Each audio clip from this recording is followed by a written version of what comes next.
Hello student, युवा computer study channel में आपका स्वागत है। मैं पढ़ा रहा था कंप्यूटर लैंग्वेज के मैंने कुल 3 पार्ट बनाए हैं, जिसमें से कि पार्ट 1 और पार्ट 2 दोनों मैंने अपलोड कर दिया है। आज बात करेंगे पार्ट नंबर 3 में, और पार्ट नंबर 3 में अपन ओरिएंटेड लैंग्वेज की बात करेंगे कि ऑब्जेक्ट ओरिएंटेड लैंग्वेज क्या होती है, इसके एग्जाम्पल क्या होंगे, और प्रोग्राम से संबंधित जो भी एरर होता है वो बताऊंगा। ठीक है ना। तो आज अपन वीडियो को ज़्यादा एंड तक नहीं ले जाएंगे और आज अपना प्रोग्रामिंग लैंग्वेज खत्म हो जाएगी। ठीक, तो मैं बात करता हूँ ऑब्जेक्ट ओरिएंटेड लैंग्वेज की। Object object oriented object oriented language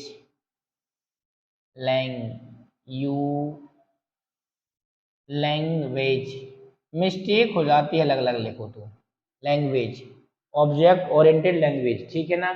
अब बोलोगे सर इसकी डेफिनेशन मिल जाए तो ज़्यादा अच्छा रहे, तो भाई सुनो, इसकी जो ऑब्जेक्ट ओरिएंटेड लैंग्वेज ये करता क्या है कि जो अपने कमांड होते हैं, क्या होता है, कमांड होते हैं, फंक्शन होते हैं, कमांड हो गए, फंक्शन हो गए, इनको क्या करता है ऑब्जेक्ट ओरिएंटेड लैंग्वेज, इनको स्टोर करता है। और इसका उपयोग कहाँ किया जाता है, वास्तविक दुनिया में। वास्तविक दुनिया में इसका समाधान करने के लिए, वास्तविक दुनिया में जितनी समस्याएं आती हैं उसका समाधान करने के लिए किसका उपयोग किया जाता है बेटा, ऑब्जेक्ट ओरिएंटेड लैंग्वेज का उपयोग किया जाता है। ठीक है ना। आपको इसके एग्जाम्पल देगा कि ये बताइए जो जावा है वो किस प्रकार की लैंग्वेज है, तो आपका आंसर क्या आना चाहिए, ओरिएंटेड लैंग्वेज का।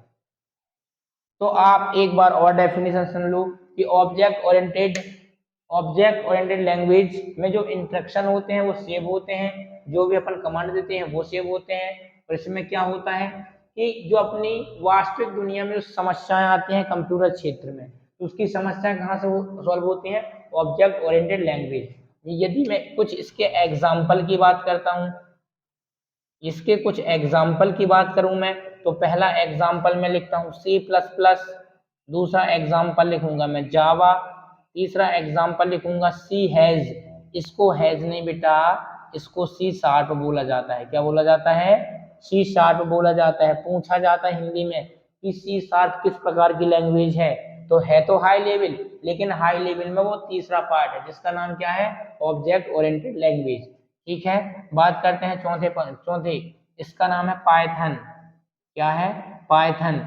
और बात करें पांचवा प्रोबी, बात करें छठवां की प्रलोभ। तो मैंने कुछ आपको एग्जाम्पल दिया ऑब्जेक्ट ओरिएंटेड लैंग्वेज की, तो ये होते हैं अपने क्या, ऑब्जेक्ट ओरिएंटेड लैंग्वेज के एग्जाम्पल। ठीक है ना। फटाक से स्क्रीनशॉट करो। इसके बाद मैं कुछ प्रोग्राम में जो एरर आते हैं उसके बारे में बताता हूँ। तो मेरे हिसाब से आप स्क्रीनशॉट कर लिए होंगे। कुछ इंपॉर्टेंट पॉइंट देख लो, सम इम्पोर्टेंट पॉइंट, कुछ महत्वपूर्ण बिंदु।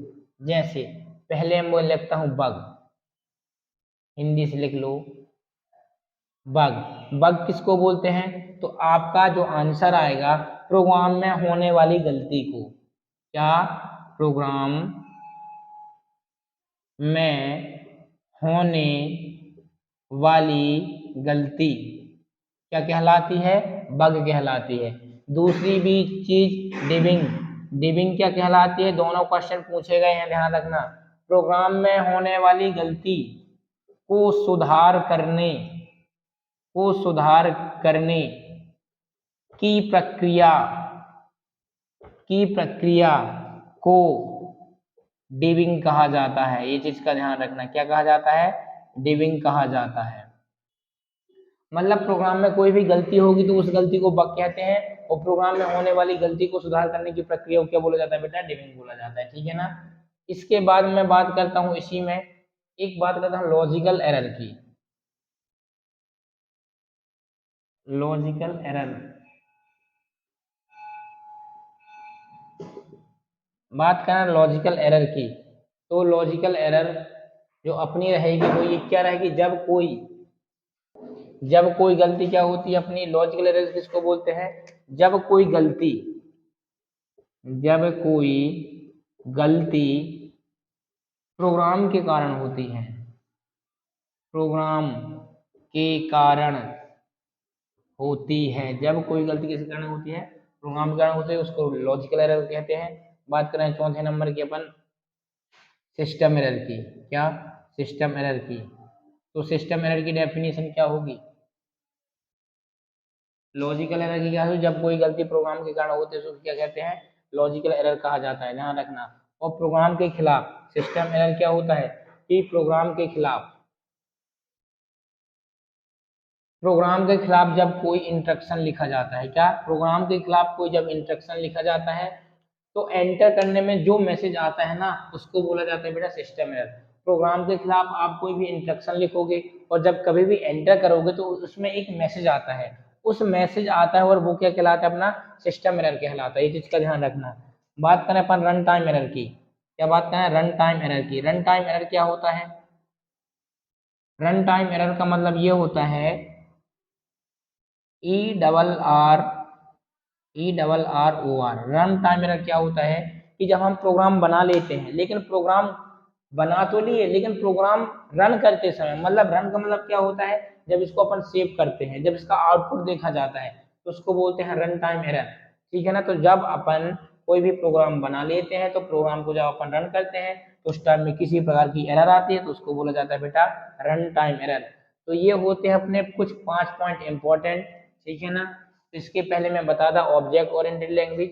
इसके अलावा यदि कोई क्वेश्चन बनने की उम्मीद है तो आपके पेपर होने से पहले मैं एक और वीडियो लेक्चर स्टार्ट कर दूंगा, उसमें पूरेपन और जो चीजें निकल के आती हैं उसको भी देखते चलेंगे।